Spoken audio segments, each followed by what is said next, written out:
The divorce papers arrived at 9:17 a.m., sealed in a thick white envelope, stamped and signed, placed gently on the glass desk outside the managing partner's office in Midtown Manhattan. Nathan Cole was not there to receive them. He was still in a luxury hotel suite downtown, curtains half drawn, city light spilling across silk sheets, his phone face down beside him. The night before, he had laughed easily, confident, untouchable. He believed his life was perfectly divided. Work in one hand, pleasure in the other, and a pregnant wife at home who would never dare to leave. Across the city, Elena Brooks stood alone in a quiet apartment in Queens. The radiator clicked. A mug of coffee sat untouched on the counter, her belly pressed gently against the fabric of her sweater as the baby shifted, unaware that everything had already changed. She did not cry. She did not scream. She did not call him. Instead, she checked the delivery confirmation on her phone. Delivered. Signed for. Received. That envelope was not sent in anger. It was sent in clarity. For months, Elena had been invisible, her name removed from accounts, her career paused for the baby, her opinions dismissed as hormones. Nathan had mastered the art of control without ever raising his voice. He told her it was love. He told her it was protection. He told her she should be grateful. And she almost believed him. At Nathan's office, assistants whispered when they saw the return address. Legal? Personal. Urgent. One of them hesitated before knocking on the frosted glass door, unaware that this single knock would begin the collapse of a man who thought consequences were for other people. Elena sat down slowly on the edge of her bed and placed a hand over her stomach. "I chose us," she whispered, "even if he never did." In that moment, she knew something Nathan didn't. He thought the divorce papers were the beginning of a fight. But for Elena Brooks, they were the final move of a game she had already won. And Nathan Cole was about to learn the truth in the most public way possible. What Nathan didn't know was that the envelope carried more than divorce papers. It carried proof that would destroy everything he built. Nathan Cole had built his mornings to feel untouchable. At 10:02 a.m., he walked into his Midtown office tower, suit perfectly pressed, expression calm, phone already buzzing with congratulatory messages about the deal expected to close that afternoon. From the outside, everything about his life signaled control, money, influence, a name that opened doors without questions. He didn't notice the envelope right away. He dropped his briefcase beside the desk, loosened his tie slightly, and glanced at the Manhattan skyline through the floor-to-ceiling windows. This was the view he believed he had earned. This was the proof that every sacrifice, including his wife's quiet unhappiness, had been worth it. His assistant followed him in, careful with her tone. "There was a delivery for you earlier. Legal documents." Nathan barely looked up. "Put it on the desk." Legal documents were routine. Contracts, NDAs, compliance reviews. Paper was just paper to him, something he signed and moved past. He scanned emails instead, skimming headlines, half smiling at a message from Madeline sent an hour earlier. Said last night was perfect. Call me when you're free. Free. The word amused him. In his mind, Elena was home, doing what she always did. Waiting. Resting. Carrying the child she said she wanted. He told himself she was safe, provided for, lucky. He told himself she needed him more than he needed her. That belief settled comfortably in his chest. When he finally picked up the envelope, his fingers paused. Not because he recognized the return address, but because the weight of it felt wrong. Too heavy. Too deliberate. He slid a Montblanc pen aside and opened the flap. The first page stopped his breath. Petition for dissolution of marriage. For a moment, the room went silent. The hum of the city disappeared. Nathan read the line again, slower this time, as if the words might rearrange themselves into something less threatening. They didn't. His jaw tightened. His first reaction wasn't guilt. It wasn't sadness. It was disbelief.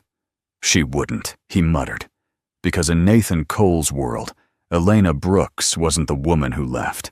She was the woman who endured, the woman who adjusted, the woman who stayed quiet so his life could stay loud. He didn't know it yet, but the life he thought was secure had already cracked. And the next page was about to shatter it completely. The message arrived at 11:43 a.m., while Elena Brooks was standing in line at a small pharmacy near her apartment. Her phone vibrated once in her hand. She almost ignored it. Unknown numbers had become common lately. Billing departments, automated reminders, people who wanted answers she didn't have. Elena glanced down out of habit, expecting nothing more than noise. Instead, she saw a name she recognized instantly. Madeline. The message was short, casual, intimate in a way that made Elena's chest tighten before her mind could catch up. Next time, let's stay longer. I hate sneaking out before sunrise. He says he's tired, but I know it's just his wife. The floor seemed to tilt. Elena didn't breathe at first. The hum of the pharmacy faded, replaced by a rushing sound in her ears. She read the sentence again, slower, as if it might dissolve into something harmless if she gave it time. It didn't. Her hand instinctively moved to her stomach, a reflex born of months of protecting something fragile. The baby shifted slightly, unaware that the world had just cracked open. This wasn't suspicion anymore. It wasn't intuition or insecurity or hormones. It was confirmation. Elena stepped out of line without speaking, ignoring the annoyed glance from the woman behind her. She walked outside into the cold air, leaning against the brick wall, as her body caught up with the truth her mind had already accepted. Her phone buzzed again. Another message from Madeline. "Oh my God, please tell me that didn't go to you." Elena closed her eyes. There it was. Panic. Recognition. Proof. For a few seconds, she considered replying. 1,000 responses flashed through her mind. Anger, sarcasm, grief, confrontation. She imagined asking why, asking how long, asking what she had done wrong, but she typed nothing. Instead, she took a screenshot, then another. She opened her email and forwarded the images to Rachel and Nguyen with a single line. "She sent this by mistake." Rachel replied within minutes. "Don't answer. Don't block her. Save everything." Elena slid the phone back into her coat pocket, her hand steady now in a way that surprised her. The pain was still there, sharp and deep, but something else had surfaced beneath it. Clarity. Nathan hadn't just betrayed her. He had lied so easily that another woman felt comfortable mocking her existence. That realization didn't break Elena. It hardened her.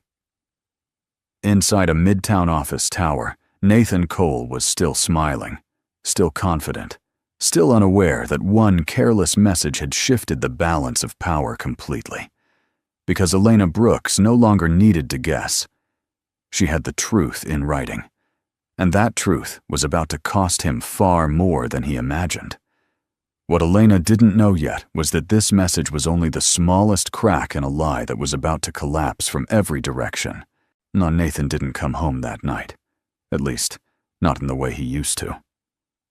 Elena heard the door open close to midnight, the quiet click of expensive shoes placed carefully by the wall, the practiced silence of a man who didn't want questions. She stayed in bed, eyes open in the dark, one hand resting over her stomach, listening to him move through the apartment as if she were already a ghost. The next morning, control arrived disguised as concern.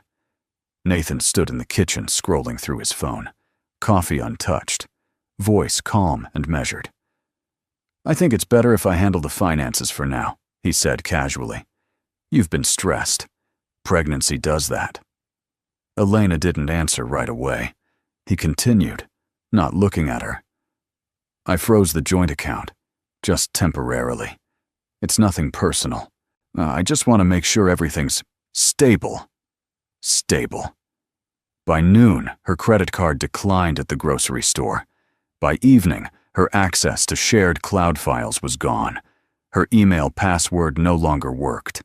The small safety net she hadn't realized she relied on disappeared one thread at a time. When she finally asked him, quietly, carefully, Nathan sighed as if she were exhausting him. "You're overreacting," he said. "I'm trying to protect us. You should be resting, not worrying about money you don't need to touch." Us. The word felt hollow now. That night, Elena sat on the edge of the couch, laptop open, staring at a blank screen where her resume used to live. Years of experience, erased with a single password change. Her phone buzzed once, a message from Nathan.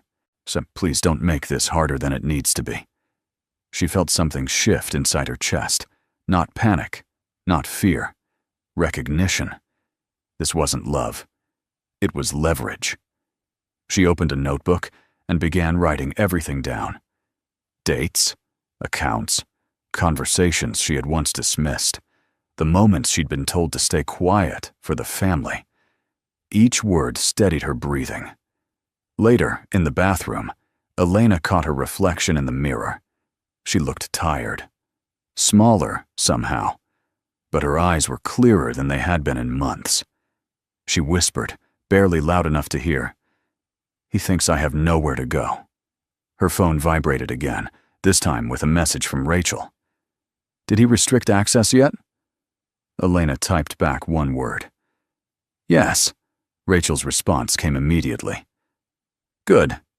That means he's scared." Elena closed her eyes, a hand returning to her stomach as the baby moved gently, reminding her why this mattered. Nathan believed control would silence her. He didn't realize it was the moment she stopped being afraid. Elena met Rachel Nguyen 3 days later in a quiet cafe just off Lexington Avenue. It wasn't a dramatic reunion. No hugs, no gasps, just two women sitting across from each other at a small corner table, steam rising from untouched cups as the city rushed past the window like nothing was wrong. Rachel was the first to speak. "You look thinner." Elena gave a tired smile. "I feel clearer." Rachel studied her for a moment longer, the way she always had back when they worked in the same office years ago. Back then, Elena had been sharp, analytical, the kind of mind people underestimated until it was too late. Rachel hadn't forgotten that version of her. "Tell me everything," Rachel said. So Elena did. She didn't cry. She didn't exaggerate. She laid out the facts the way she used to present risk assessments, dates, behaviors, financial shifts, the message from Madeline, the frozen accounts. Rachel listened without interrupting, her expression tightening with every detail. When Elena finished, there was a long pause. Then Rachel said quietly, "He didn't just cheat on you." Elena looked up. "He isolated you. Financially, professionally, emotionally." "That matters," Rachel continued. "Judges don't ignore patterns like this anymore." Elena swallowed. "He thinks I'm dependent." Rachel nodded. "Men like him always do." She pulled out a slim folder from her bag and slid it across the table. Inside were blank forms, checklists, timelines. "But this isn't about revenge," Rachel said. "It's about safety. Yours and the baby's. We move carefully. We document everything. And we don't warn him." Elena's hands trembled as she touched the folder. Not from fear, from relief. "For months," she said quietly, "everyone treated me like I was fragile, like I couldn't handle the truth." Rachel's voice softened. "You're not fragile. You were contained." Something in Elena's chest cracked open. Not pain this time, but release. Rachel leaned forward. "One more thing you need to understand. Once he realizes he's losing control, he will escalate." Elena nodded slowly. "I know." "And when he does," Rachel added, "you won't be alone." As Elena stood to leave, she felt the baby move again, steady and strong. For the first time since the truth came out, she allowed herself a small, dangerous thought. Oh, maybe this wasn't the end of her life. Maybe this was the moment it quietly began again. The deeper Rachel looked, the quieter the room became. They were seated at Elena's small dining table, papers spread out in neat rows, Elena's old laptop humming softly as Rachel scrolled through bank statements and archived emails Elena had managed to recover. Outside, traffic moved on, indifferent. Inside, something far more dangerous was taking shape. "This doesn't line up," Rachel said finally. Elena's stomach tightened. "What doesn't?" Rachel turned the screen toward her. "These transfers, they're not random. They're timed. Always after you signed something. Always using your name." Elena stared at the numbers, her mind struggling to connect them. "My name how?" "As authorization," Rachel replied. "Your digital signature, your old credentials. He didn't just cut you off, he used you." The words landed heavier than any confession of infidelity ever could. Rachel continued, her voice low but precise. "Nathan routed personal expenses and high-risk payments through accounts that list you as a secondary approver. On paper, it looks like joint decisions. If anything gets flagged, the liability doesn't stop with him." Elena felt cold spread through her chest. "He told me it was paperwork," she whispered. "He said it was easier if I signed because I was already listed." Rachel nodded. "That's how this works. He needed insulation, and you were convenient." The baby moved sharply, as if reacting to the tension in Elena's body. She pressed her palm to her stomach, fighting the sudden wave of nausea. "So if this explodes," Elena said slowly, "he planned to let it fall on me." "Yes," Rachel said without hesitation. "And he assumed you'd never notice, or that you'd be too scared to fight back." For a long moment, Elena said nothing. She thought about the nights she'd trusted him blindly, the way he'd smiled while handing her documents, the tone he used when he said, "It's just routine." That realization hurt more than Madeline ever could. Rachel closed the laptop. "This is no longer just a divorce. This is exposure, and it changes everything." Elena looked up. Her voice was steady now. "What do we do?"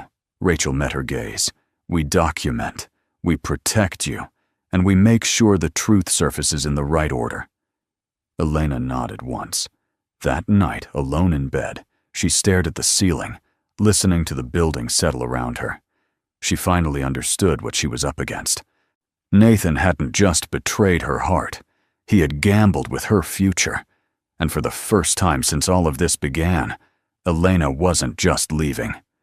She was preparing to survive and make sure he couldn't do this to anyone else again.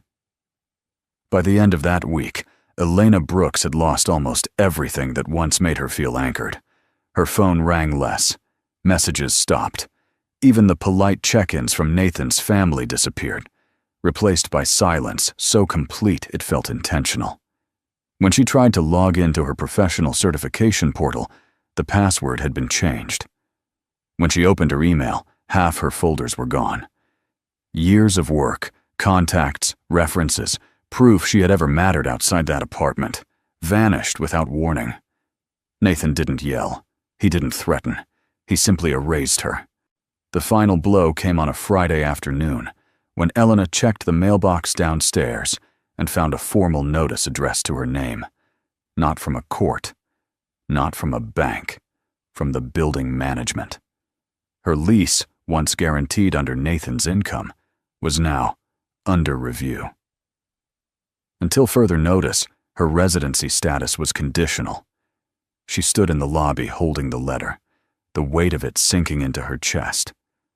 Around her, people came and went, carrying groceries, laughing into phones, living lives that hadn't collapsed overnight. For the first time since everything began, Elena felt the fear break through. Not fear of Nathan, fear of the future. That night, she sat on the floor of her apartment, back against the couch, surrounded by boxes she hadn't realized she'd started packing. The baby kicked softly, as if asking why she was so still. "I'm trying," she whispered. "I promise." Her phone buzzed. A message from Nathan. "We should talk. This is getting out of hand." Out of hand. As if her life were a mess he had to clean up. She didn't reply. Instead, she called Rachel. "I don't know how much longer I can hold this together," Elena admitted, her voice cracking for the first time. Rachel didn't sugarcoat it. "This is the pressure point. He's trying to break you before court. If you fold now, he wins everything." Elena closed her eyes. "And if I don't?" Rachel paused. "Then it's going to get worse before it gets better." After the call ended, Elena sat alone in the dark, listening to the distant sirens, the hum of the city that didn't care who survived and who didn't. For a brief, terrifying moment, she wondered if Nathan had been right, once if she really had nothing without him. Then the baby moved again, stronger this time. Elena inhaled deeply and stood up. She had nothing left to lose, and that, she realized, made her more dangerous than Nathan had ever imagined. Elena signed the papers at dawn. The city outside her window was still half asleep, wrapped in a gray silence that made everything feel suspended.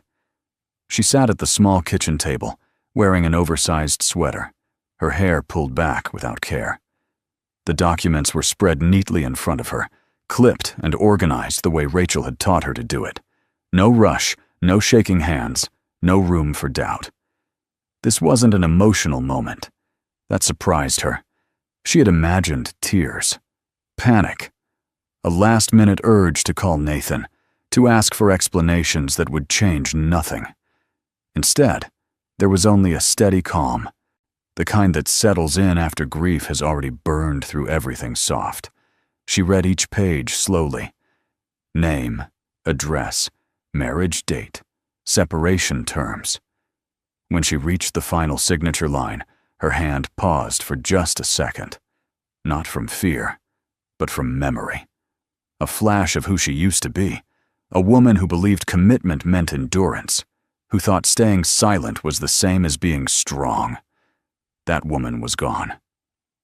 Elena signed. The pen made a quiet scratching sound, final and irreversible.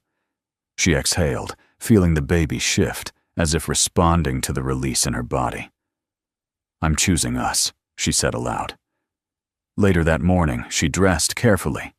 Nothing dramatic, just clean jeans, a coat, flat shoes that didn't hurt her back.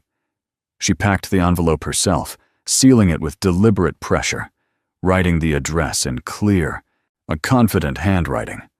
She didn't send it from her building. She walked 3 blocks to a courier office, waited her turn, and requested signature confirmation. When the clerk asked if it was urgent, Elena nodded. "Yes," she said. "Very." As she stepped back onto the sidewalk, her phone buzzed. Nathan's name lit up the screen. She stared at it for a moment, then turned the phone face down. He didn't get to interrupt this. By the time she reached home, the confirmation email had already arrived. Scheduled, tracked, unavoidable. That afternoon, Elena rested on the couch, one hand on her stomach, the other on the thin folder Rachel had left behind. Outside, the city moved as usual, horns, footsteps, strangers arguing about nothing. Inside, a door had closed forever. Nathan still believed he could talk his way out, and he still believed she would hesitate. He was wrong. Because once the papers were sent, Elena Brooks was no longer preparing to leave. She had already left, and the next move would happen without her ever raising her voice. The envelope was waiting for Nathan Cole when he returned to his office after lunch. It sat perfectly centered on his desk, thicker than any contract he had signed that year, the edges squared, the paper heavy enough to demand attention. His assistant stood near the door, hands folded, eyes carefully neutral. "Legal courier required a signature," she said. "Marked urgent." Nathan nodded once, dismissing her with a flick of his wrist. He was irritated, not alarmed. Legal matters followed him everywhere. This was the price of power. He loosened his tie, dropped into his chair, and reached for the envelope without urgency. Then he saw the sender, Elena Brooks. His fingers tightened. For a brief moment, he considered not opening it. Control meant choosing timing. Control meant refusing to react. But something about the weight of the package unsettled him, and he tore it open with more force than necessary. The first page slid out. "Petition for dissolution of marriage." Nathan stared at the words, his mind rejecting them outright. Divorce didn't fit the narrative he had built. Elena was upset, yes, emotional, pregnant. But divorce was a threat she wasn't supposed to make. He flipped the page, and the next. Court dates, temporary orders, financial disclosures, a request for sole physical custody. His breath slowed, then stopped. This wasn't impulsive. This wasn't a bluff. This was prepared. Nathan leaned back in his chair, scanning the room as if someone might be watching him crack. The office around him looked the same: glass walls, muted colors, framed awards. But suddenly it felt smaller, exposed. His phone buzzed. A message from Madeline. "Did you see the news about the audit rumors? Call me." Audit rumors. Nathan's pulse jumped. He looked back at the envelope and noticed something he had missed before. A second folder. Inside it, neatly clipped, were documents he recognized immediately. Transactions. Approvals. His approvals.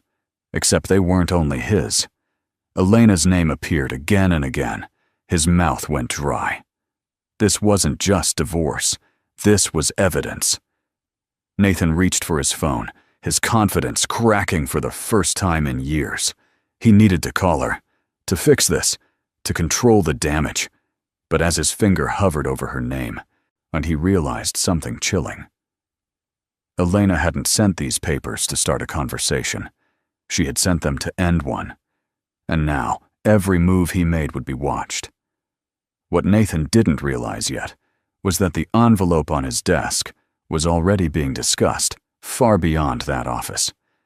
Nathan Cole moved fast.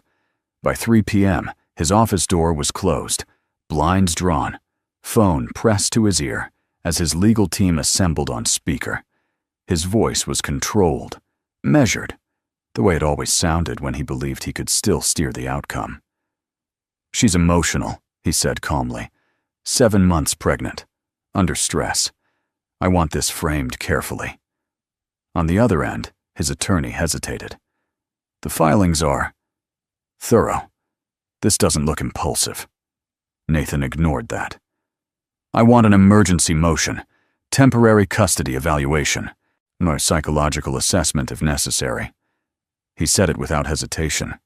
In his mind, this was strategy, not cruelty. If Elena felt threatened enough, she would fold. She always had. Within hours, the first message went out, not to Elena, but to his circle. "She's unstable," he told his sister. "She's being influenced," he told a colleague. "She's overreacting," he told himself. That evening, Elena received the notice. Not a call, not a conversation, a formal email. Nathan was requesting a court-ordered mental health evaluation, citing erratic behavior and concerning decisions made without consultation. Elena read the email once, then again. Her hands didn't shake this time. She forwarded it to Rachel with a single sentence. "He's doing exactly what you said," Rachel replied almost immediately. "Good. This confirms intent." Still, when the apartment grew quiet that night, the weight of it pressed in. Elena sat on the edge of her bed, the glow of her phone lighting the room, and allowed herself one small moment of fear. Not for herself, for her child. What if the court believed him? What if money spoke louder than truth? Her breath grew shallow until the baby moved again. A slow, steady reminder that she wasn't fighting for pride anymore. She was fighting for safety. Across the city, Nathan poured himself a drink and stood by his window, watching traffic far below. He told himself he was doing what had to be done. That power required difficult choices. But beneath the confidence, something else stirred. Uncertainty. Because Elena hadn't reacted the way she was supposed to. No angry calls, no desperate messages, no tears to exploit. Just silence. And silence, so Nathan was beginning to realize, was far more dangerous than panic. What he didn't know was that his counterattack had already triggered protections he couldn't undo, and the court would soon see his move for exactly what it was. The court notice arrived the next morning, but it wasn't the threat Nathan thought it would be. Elena read it at her kitchen table, sunlight spilling across the paperwork, her posture straight, her breathing calm. The language was formal, intimidating by design. Requests for evaluation, concerns raised, insinuations carefully wrapped in legal phrasing. A lesser version of herself might have crumpled under the weight of it. This version didn't. She picked up her phone and called Rachel. "He's trying to paint me as unstable," Elena said evenly. Rachel's voice was calm on the other end. "We expected that. Now we show them who you actually are." That afternoon, Elena opened a folder she hadn't touched in years. Inside were remnants of her former life, certifications, performance reviews, risk models she'd built from scratch, emails praising her judgment during volatile market periods, back when she worked 12-hour days and people listened when she spoke, back when Nathan introduced her as brilliant instead of sensitive. Rachel reviewed the documents carefully. "Do you know how rare this is?" she said. "A documented pattern of professional competence combined with documented isolation afterward?" Elena swallowed. "He asked me to step back, for the family." Rachel nodded. "And that decision will matter. Judges care about context, about power dynamics." For the first time, Elena began to understand the shape of the fight ahead, not as chaos, but as structure, evidence, timelines, cause and effect. That evening, she drafted a personal statement for the court. Not emotional, not defensive, just truthful. She wrote about stepping away from her career at her husband's request, about financial access being removed without warning, about discovering the affair through a message not meant for her, about choosing legal channels instead of confrontation. She didn't accuse, she explained. When she finished, she felt something unfamiliar settle in her chest. Confidence. Across the city, Nathan reviewed his own filings, pacing his office, frustration bleeding through his composure. His lawyers warned him to be cautious, to slow down. "She's not reacting," one of them said. "That's unusual." Nathan scoffed. "What, she doesn't have the stomach for this?" He didn't see the irony, because while Nathan was preparing to overpower Elena with resources, Elena was doing something far more dangerous. She was reminding the system who she had always been. And once that truth entered the record, it would be impossible to erase. What Nathan still failed to grasp was that this case was no longer about control. It was about credibility, and Elena Brooks had far more of it than he did. The first crack didn't come from court. It came from the boardroom. Nathan Cole walked into the conference room on Park Avenue expecting routine approval. The long table was already filled. Partners, compliance officers, legal counsel. Laptops were open, coffee untouched. The air felt heavier than usual, quieter. Nathan took his seat, smoothing his jacket. "Let's move quickly," he said. "I have another call in 20 minutes. No one responded. Instead, the head of compliance slid a folder across the table toward him. "We need clarification," she said carefully, "regarding several transactions flagged during an internal review." Nathan's smile didn't move. I wasn't informed of an audit. This isn't an audit, another partner replied. Yet. Nathan opened the folder. His chest tightened almost immediately. Dates, amounts, authorizations. Too familiar. These are routine expense reallocations, he said. Approved under joint authority. The compliance officer nodded. That's exactly the issue. The secondary approver listed is your wife. The room went still. Nathan felt heat rise to his neck. She hasn't worked here in years. That's what raised concern, the officer continued. We received documentation yesterday indicating she may not have been aware of how her credentials were used. Nathan's pulse spiked. Documentation from who? He asked sharply. The partner at the far end of the table cleared his throat. From legal counsel representing Mrs. Cole. The words landed like a blow. This wasn't public. This wasn't loud. This was surgical. Nathan leaned back, forcing a calm he no longer felt. This is a personal matter being dragged into corporate space. No, the partner replied. It's a risk exposure issue, and we're obligated to address it. Across the city, Elena sat quietly in Rachel's office, hands folded, listening as Rachel explained what had just been set in motion. They're not accusing him, Rachel said. They're protecting themselves. Elena nodded. She understood that language now. Protection. Liability. Distance. Back in the boardroom, Nathan realized something chilling. For the first time, the people who had always backed him were no longer standing beside him. They were measuring how far they needed to step away. And that meant one thing. The story he had controlled for years was starting to be told without him. What Nathan didn't know was that the questions being asked in that room would soon reach places even his influence couldn't follow. Elena felt the baby move just as she finished reading the email from Rachel. Not a sharp kick, not panic. A slow, deliberate shift, steady, grounding, like a reminder. She placed both hands over her stomach and closed her eyes, breathing through the tightness in her chest. For days, everything had been strategy and survival, documents, timelines, risk. But in that quiet moment, unstripped of lawyers and boardrooms, she was simply a mother trying to protect a life that trusted her completely. Later that afternoon, she attended a prenatal appointment alone. The waiting room smelled faintly of disinfectant and coffee.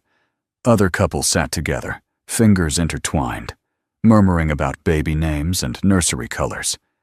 Elena kept her eyes on the floor, not out of shame, but out of focus. She didn't need to compare lives anymore. When the nurse asked gently, "Will the father be joining you today?" Elena paused. "No," she answered. "He won't." The nurse didn't press. She only smiled and said, "You're doing great." During the ultrasound, the technician turned the screen slightly so Elena could see. A heartbeat. Strong. Consistent. Alive. Tears slipped down Elena's temples, silent and unstoppable. I promise," she whispered under her breath, barely audible. "I will not let him grow up thinking control is love." That evening, back in her apartment, Elena recorded a short video on her phone. It wasn't for social media. It wasn't for court. It was for her child. "If you ever wonder why I chose the hard road," she said softly, "it's because I wanted you to grow up free, even if that meant I had to be brave before I felt ready." She saved the file and locked it away. Across town, Madeline Shaw sat alone in a sleek apartment, scrolling nervously through her phone. Messages from Nathan had stopped. Whispers were circulating. Quiet ones. Dangerous ones. She opened a group chat with friends and typed without thinking. "I didn't know he was using his wife like that, I swear." The message lingered for half a second too long. Then it sent. Madeline's eyes widened. She tried to delete it. Too late. Because sometimes the most devastating truths don't come from investigations or courtrooms. They come from careless moments, when someone forgets to protect themselves. And that single message was already moving toward the one place neither Nathan nor Madeline could control anymore. Nathan Cole showed up at Elena's building just after sunset. He didn't announce himself. He didn't text first. He stood in the narrow hallway outside her apartment, suit jacket wrinkled for the first time she could remember, jaw tight, eyes sharp with something close to panic. Elena saw him through the peephole. For a moment, her body reacted before her mind did. Muscle memory, the old instinct to brace herself. Then she straightened, unlocked only the security latch, and opened the door a few inches. Nathan didn't smile. "We need to talk," he said, voice low, urgent. "Now." "There's nothing to talk about," Elena replied calmly. His gaze dropped to her stomach, then flicked back to her face. "You don't get to do this alone. You're making things worse." Elena studied him. The man who once controlled every room now looked uncertain, crowded by walls he couldn't buy his way out of. "You should leave," she said. Nathan laughed sharply. "Don't act like you're in charge. You think you won something? You don't even understand what you've started." She didn't raise her voice. "I understand exactly what I started." That's when he snapped. "You wouldn't survive 5 minutes without me," he hissed. "You don't have the money. You don't have the connections. Everyone knows you're unstable." The word hung in the air. Elena felt it land and pass through her without sticking. "That's interesting," she said softly, "because the board didn't seem to think so." Nathan froze. "What did you say?" he demanded. Before she could answer, his phone buzzed. Once, then again. He glanced at the screen, color draining from his face. Madeline. Multiple messages. Missed calls. Then an email notification preview flashed across the top of his screen. "Regarding your wife. Screenshots attached." Nathan's hand tightened around the phone. Elena watched as the shift happened, the exact moment he realized the ground beneath him was gone. "You did this," he said, voice cracking with anger and fear. "No," Elena replied. "You did." She leaned slightly against the doorframe, steady, unafraid. "I just stopped covering for you." For a long second, Nathan looked at her, as if seeing her for the first time. Then he stepped back. Not because she asked, because he understood something far worse than rejection. He had lost control, and there was nothing he could do to get it back. That night, Elena couldn't sleep. The apartment was quiet in a way that felt heavier than silence, like the walls themselves were listening. Streetlight spilled through the window, painting soft lines across the ceiling as she lay on her side, one arm curved protectively around her stomach. The baby moved again. Slow, intentional. Elena inhaled and let the air settle deep in her chest. She had spent days being strong for courts, for lawyers, for systems that demanded clarity and proof.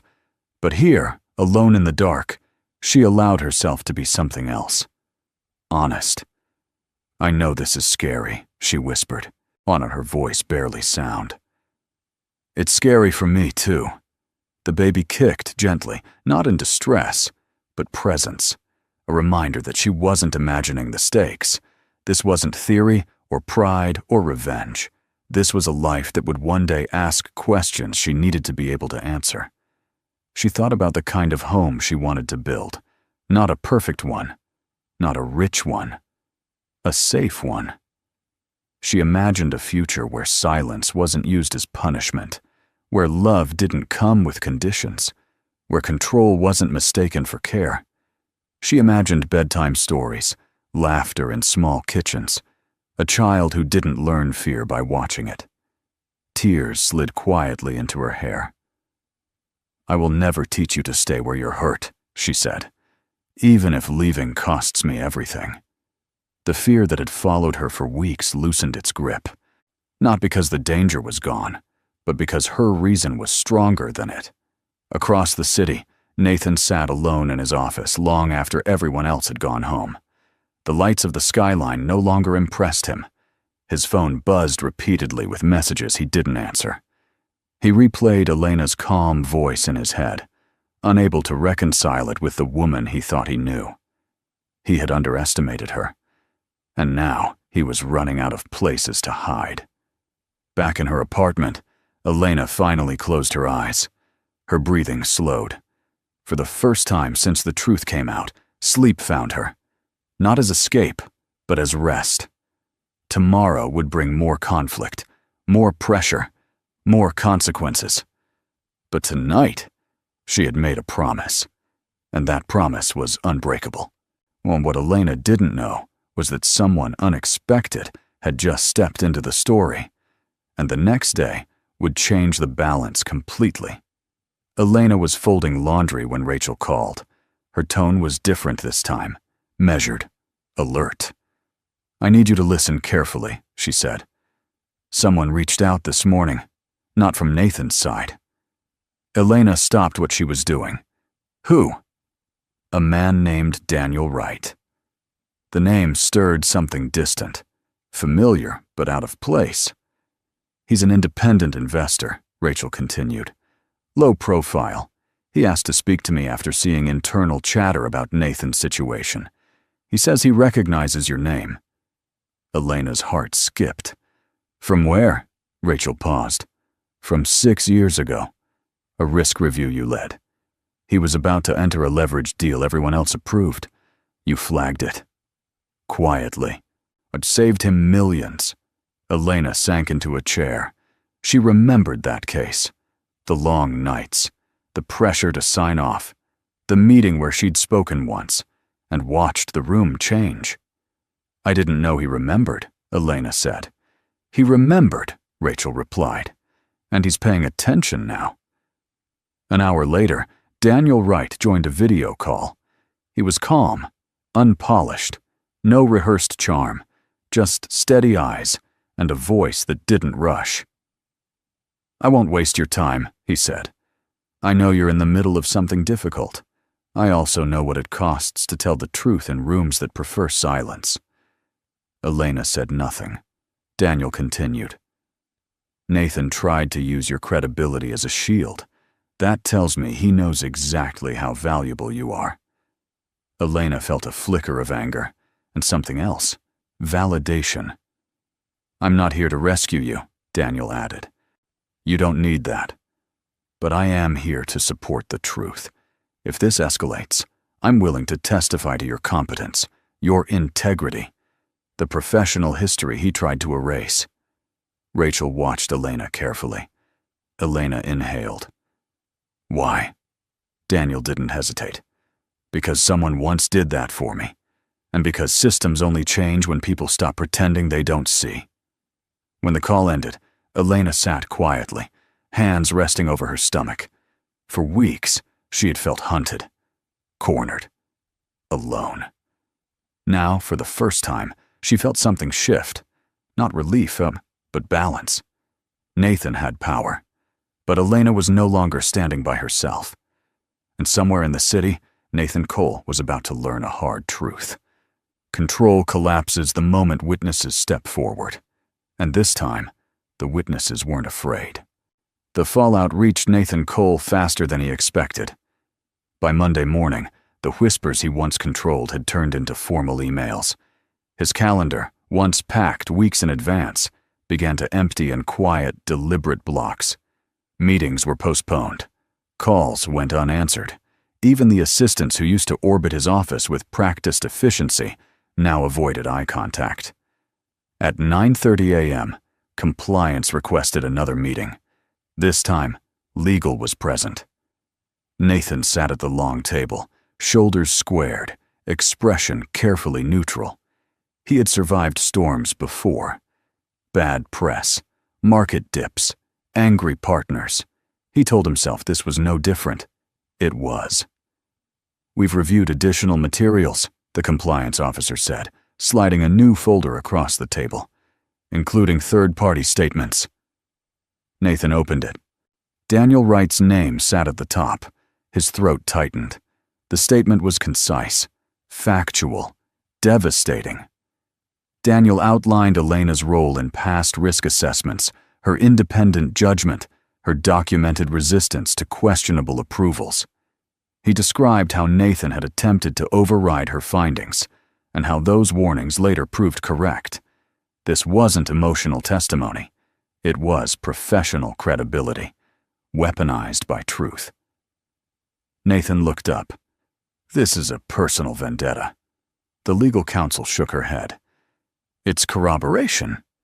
Silence followed. Then the senior partner spoke, his voice calm but distant. Nathan, we're placing you on temporary leave pending further review. The word landed hard. Temporary, Nathan repeated. For now, the partner replied. We need to protect the firm. Protect, the same word Nathan had used when he froze Elena out of her own life. Across the city, Elena received the update from Rachel while sitting on a park bench, winter sunlight warming her face. She listened quietly, hands folded over her stomach, heart steady. He's been sidelined, Rachel said. Not fired, but exposed. Elena closed her eyes. She didn't feel joy. She felt balance. That afternoon, Madeline Shaw packed a suitcase in a rush, her phone lighting up with unanswered calls. Doors she once walked through easily were closing just as fast. Invitations vanished. Silence followed her instead of admiration. Karma didn't arrive with shouting. It arrived with absence. That evening, Nathan stood alone in his office, staring at a city that no longer bent for him. For the first time, he understood what Elena had felt for months. Powerless. And somewhere beyond his reach, Elena Brooks was no longer surviving. She was reclaiming her life, piece by piece. What Nathan didn't know was that the final reckoning wouldn't come from the board or the court, but from the one thing he never learned to face: consequences without escape. Elena didn't celebrate when the court ruling arrived. She read it slowly, sitting at the same small kitchen table where everything had begun. Temporary sole physical custody, financial access restored, protective orders clearly outlined. The language was formal, restrained, but every line carried weight. It was acknowledgement. Not of pain, of truth. Rachel's voice was calm on the phone. This doesn't end the case, but it secures you. Housing, support, decision-making authority. Elena closed her eyes. For weeks, survival had demanded constant vigilance. Now, so for the first time, she felt space open up inside her chest. Not victory. Relief. That afternoon, she walked through Central Park, coat zipped against the cold, the city moving around her with familiar indifference. She watched children chase pigeons, couples argue quietly on benches, joggers counting miles. Ordinary life, unaware that hers had been returned piece by piece. Her phone buzzed. Daniel Wright. Rachel said the ruling came through, he wrote. I'm glad. Elena hesitated, then replied. Thank you for stepping forward. His response came quickly. You earned it long before this. They met days later at a quiet cafe overlooking the park. No expectations, no grand gestures. Just two people sitting across from each other, talking about work, about ethics, and about the strange cost of telling the truth early in rooms that reward silence. Daniel never asked her to be grateful. That mattered. Meanwhile, Nathan's world continued shrinking. His accounts were monitored, his access restricted. Invitations stopped coming. Friends avoided uncomfortable conversations. The life he built on dominance now demanded accountability, and he had no leverage left to trade. For Elena, the rewards weren't flashy. They were foundational: autonomy, safety, dignity. She signed a short-term consulting contract, remote, flexible, on her terms. She furnished a new apartment with light and air, and no memories she needed to outrun. She attended appointments without fear of being watched. And one evening, sitting on her couch with Daniel beside her, listening to the steady rhythm of the baby inside her, Elena understood something quietly profound. She hadn't been saved. She had been restored. And in reclaiming her life, she had gained something no court could grant. Peace that came from choosing herself without apology. Elena didn't expect love to feel this quiet. There were no dramatic confessions, no promises made under pressure, no urgency to define what didn't need labels yet. Daniel never tried to step into the role Nathan had vacated. He didn't offer protection like a shield or solutions like bargaining chips. He simply showed up, consistently, calmly, without agenda. They took walks in the late afternoon when the city softened and the noise faded into background rhythm. Sometimes they talked about work. Sometimes about books Daniel kept stacked beside his couch. Often they walked in silence, comfortable enough to let it stay that way. One evening, as they sat on a bench overlooking the river, Elena broke the quiet. "I'm not fragile," she said suddenly. Daniel didn't look surprised. "I know." She turned toward him. "But I'm also not ready to be rescued. I need to know that if I choose someone, it's because I want them, not because I need them to survive." Daniel met her gaze. "That's exactly why I'm here." That answer stayed with her. Weeks passed. The baby grew stronger. Elena's life found rhythm again. Work on her terms, evenings without dread, mornings that didn't begin with negotiation. And through all of it, Daniel remained steady, never pushing, never retreating. The first time he reached for her hand, it was instinctive. Not a claim, not a question. Just contact. She didn't pull away. Across town, Nathan watched the world continue without him. His attempts to regain footing failed quietly. The systems he once manipulated no longer bent. His name no longer carried the same weight. Consequences followed him now, slow and unavoidable.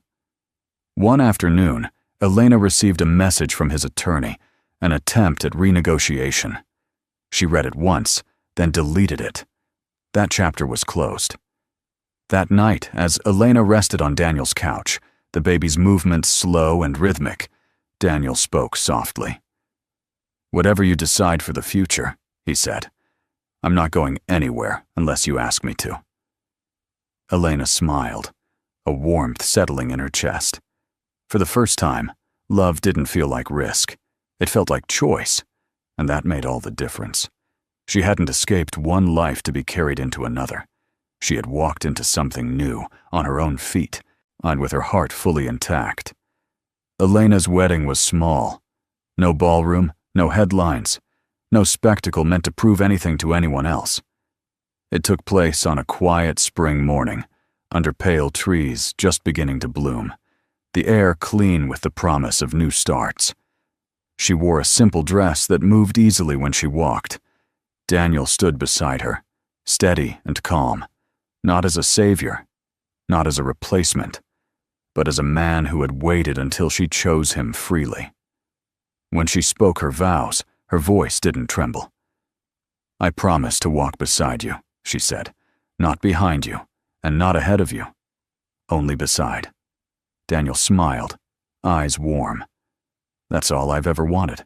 Their child slept peacefully in a bassinet nearby, surrounded by quiet laughter and soft sunlight. Protected. Loved. Free from the shadows that once threatened to define Elena's life. Across the city, Nathan Cole watched a different future unfold. His appeal stalled. His reputation never fully recovered. Invitations dried up. Deals went elsewhere. People remembered, not the man he tried to present, but the patterns he couldn't erase. He learned the hardest lesson too late. Power without integrity collapses inward. No one needed to punish him. Life already had. Elena never spoke his name again. She didn't need closure from someone who no longer had access to her peace. Her days filled with meaningful work, chosen family, and a love that grew without fear. Mornings began without anxiety. Evenings ended without apologies. And the child she once protected inside her now laughed freely in rooms that felt safe. One night, sitting on the porch with Daniel, Elena watched the lights dim across the neighborhood and realized something quietly extraordinary. The life she once begged for understanding had finally answered her, not with explanations, with fulfillment. She had lost a marriage built on control and gained a life built on choice. That was the reward no courtroom could grant. That was the justice that lasted. Because sometimes, the most satisfying ending isn't watching the villain fall. It's watching the woman rise, whole, loved, and finally at peace. So, the story has come to a close, and if you're still here with us at this moment, truly still here, then maybe, just maybe, something in this journey has touched your heart in a quiet but real way. What Elena's story reminds us is not about revenge or winning louder than someone else. It's about choosing yourself when it's hardest, and understanding that dignity is not something anyone can give or take away. It's something you claim. The Stoics believed this deeply. Marcus Aurelius once wrote, "You have power over your mind, not outside events. Realize this, and you will find strength." Elena didn't control what was done to her, but she controlled how she responded, and that changed everything. Life will test us with betrayal, fear, and moments where silence feels safer than truth. But as Epictetus taught, circumstances don't make the man, they only reveal him. Hard moments reveal who we are becoming, not who we are failing to be. Healing doesn't always look dramatic. Sometimes it looks like walking away without shouting. Sometimes it looks like choosing peace over proving a point. And sometimes it looks like trusting that a better chapter will meet you when you stop settling for less than respect. If this story resonated with you, please take a moment to like, share, and subscribe to the channel. Your support helps us continue telling stories that heal, empower, and remind us we're not alone, and it's never too late to rise. This story is a work of fiction created for storytelling, reflection, and emotional inspiration. Any names, characters, businesses, locations, or events portrayed are entirely fictional and used solely to convey themes related to personal growth, resilience, and healing. The situations described are not intended to represent real individuals or actual legal cases. While the emotions and challenges shown may feel realistic and relatable, they are shared to encourage thoughtful discussion rather than to provide legal, medical, or financial advice. Viewers should understand that real-life situations can vary widely, and outcomes depend on individual circumstances. This content is designed to explore human experiences, moral choices, and emotional strength through narrative storytelling. If this story resonates with you, we encourage you to reflect on its themes in a personal way and seek professional guidance when facing real-life challenges. Our goal is to inspire, not to mislead, and to create a safe space for meaningful stories and conversations.